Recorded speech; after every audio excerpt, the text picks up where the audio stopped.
கிறிஸ்துவில் பிரியமானவர்களே, இந்த நாளுக்கென்று தேவன் நமக்கு அருளியிருக்கிற ஜீவ வார்த்தை சங்கீதங்களின் புஸ்தகம் 30வது சங்கீதம் 11வது வசனம்.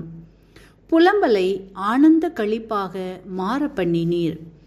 எனக்கு அருமையான சகோதர சகோதரிகளே, இன்றைய நாளில் கர்த்தர் உங்களின் புலம்பலை ஆனந்த களிப்பாக்கி வெற்றியை தருகிற நாளாய் வாக்கு பண்ணி ஆசிர்வதித்து உள்ளார்.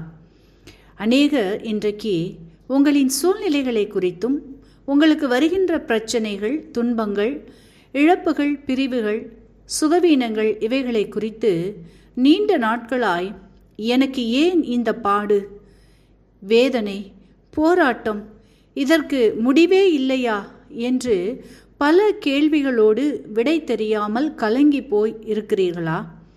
ஆறுதலடைய முடியாத இருதயத்தோடு இருக்கிறவர்களே, இன்றைக்கு உங்களின் பொல்லாத புலம்பலின் சூழ்நிலையின் இரட்டை கர்த்தர் களைந்து போடுகின்றார்.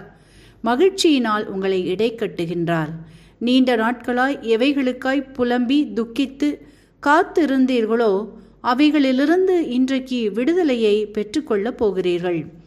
நன்மைகள் உங்கள் வீடு தேடி வந்து உங்களை மகிழ்விக்கிற ஒரு நாளாய் இந்த நாளை ஆசிர்வதிக்கின்றார். வார்த்தையை விசுவாசிப்பீர்களானால் சந்தோஷத்தையும் சமாதானத்தையும் பெற்றுக்கொள்வீர்கள். இன்றைக்கும் நாம் ஆதியாகமத்தின் புஸ்தகம் 37வது அதிகாரத்தை நாம் வாசிக்கையில் அங்கே யாக்கோபை குறித்து பார்க்கின்றோம். தனது மகன் யோசேப்பு தன் சொந்த சகோதரர்களால் நிர்வாணியாய் குழியிலே தள்ளப்பட்டும் 20 வெள்ளி காசுக்கு விற்கப்பட்டும் போனான் என்றும், இதை குறித்து தகப்பனாகிய யாக்கோபினிடத்து மற்ற சகோதரர்கள் தெரிவிக்கையில் யோசேப்பை ஒரு துஷ்ட மிருகம் பீறி போட்டதால் அவன் மரித்து போனான் என்று கூறுகின்றனர். அதை கேட்ட யாக்கோபு தன் அறையில் இரட்டை கட்டிக்கொண்டு அநேக நாட்கள் தன் குமாரனுக்காக துக்கித்து கொண்டிருந்தார் என்றும், அநேக வருடங்கள் சென்ற பின்பு யோசேப்பு உயிரோடு இருக்கிறான் என்று கேள்விப்பட்டவுடன் யாக்கோபின் ஆவி உயிர்த்தது என்றும் வாசிக்கின்றோம். அப்பொழுது யாக்கோபு சொல்லுகிறார் தன் மகன் யோசேப்பை நோக்கி, உன் முகத்தை காண்பேன் என்று நான் நினைக்கவில்லை, ஆனாலும் இதோ உன் சந்ததியையும் காணும்படி தேவன் எனக்கு அருள் செய்தார் என்று மகிழ்ச்சி நிறைந்த உள்ளத்தோடு கூறுகிறதை வாசித்தருகின்றோம். எனக்கு அருமையானவர்களே, இன்றைக்கும் உங்களுடைய வாழ்க்கையிலும் நீண்ட நாட்களாய் இழந்து போன சமாதானம், சந்தோஷம், பெலன் இவற்றை இன்றைக்கு புதுப்பித்து கொள்ளும் ஒரு நாளாகவும், எவைகளுக்காய் நீண்ட நாட்களாய் நீங்கள் எதிர்பார்த்து காத்திருந்தீர்களோ அவைகள் தாமதமாகி தடைப்பட்டதால் புலம்பி சோர்வுற்று கண்ணீரோடு காத்திருக்கின்ற காரியங்களுக்காக இன்றைக்கு விடியுமா, நாளைக்கு முடியுமா என்று நாட்களை எண்ணிக்கொண்டு இருக்கிறவர்களே, இன்றைக்கு அவைகளை பெற்றுக்கொள்ளப் போகிற நாளாய் கர்த்தர் ஆசிர்வதிக்கின்றார்.